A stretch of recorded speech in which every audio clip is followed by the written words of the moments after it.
হঠাৎ একটা জায়গায় ঘুরতে যাওয়া কেমন লাগবে বলেন? নিশ্চয়ই ভালো। বাড়ির পাশেরই একটা জায়গা, শুধু যাতায়াত করতেই এ যাবৎ দেখেছি, কখনো নেমে বা আলাদা করে ঘুরতে যাইনি। কত সুন্দর একটা মনোরম পরিবেশ হবে আমার সত্যিই জানা ছিল না। যাই হোক, আমি আইরিন আপনাদের জন্য একটি হিস্টোরিক্যাল প্লেসের লং ভিডিও নিয়ে এসেছি। আশা করি আপনাদের ভালো লাগবে। দেখেছেন বিশাল বড় একটা তেঁতুল গাছ, খুবই সুন্দর। এত বড় তেঁতুল গাছ আমি কখনোই দেখিনি, অসাধারণ। ভূত নিশ্চয় আছে এই তেঁতুল গাছে, কি বলেন আপনারা? সামনে একজন বসে লাইভ করছিল, ওর কথা শুনে আমার হাসি পেয়ে গেছিল। কখনো লাইভে জয়েন হওয়া বা লাইভ করা হয়নি তো আমার। ঠিক আছে, আসি তাহলে মূল ভিডিওতে। এই যে দেখতে পাচ্ছেন,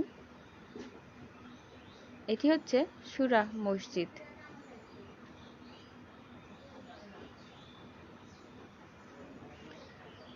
বাংলাদেশের রংপুর বিভাগের দিনাজপুর জেলার ঘোড়াঘাট উপজেলার একটি মসজিদ।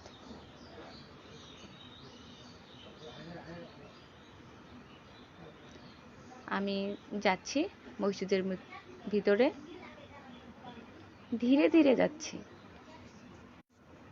ধীরে ধীরে যাচ্ছি আর ভিডিও করতেছি, আর ধীরে ধীরেই আপনাদেরকে বলবো সব কিছু। বিরক্ত কেউ হবেন না।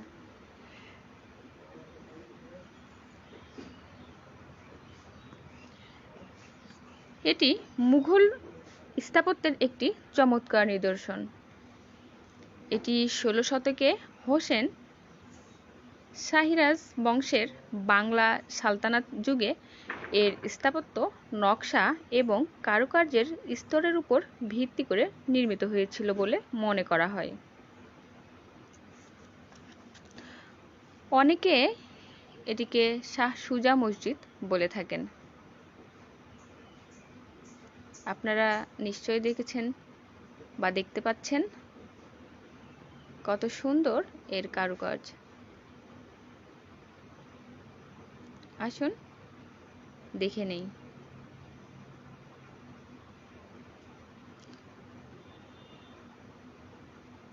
দুটো কৃষ্ণচূড়ার গাছ ছিল একই জায়গাতে, তাই ভিডিও করা। তবে এই মসজিদের নাম নিয়ে অনেক অজানা কথা আছে। কেউ বলে থাকে এটি জিনেদের তৈরি। এক রাতে নাকি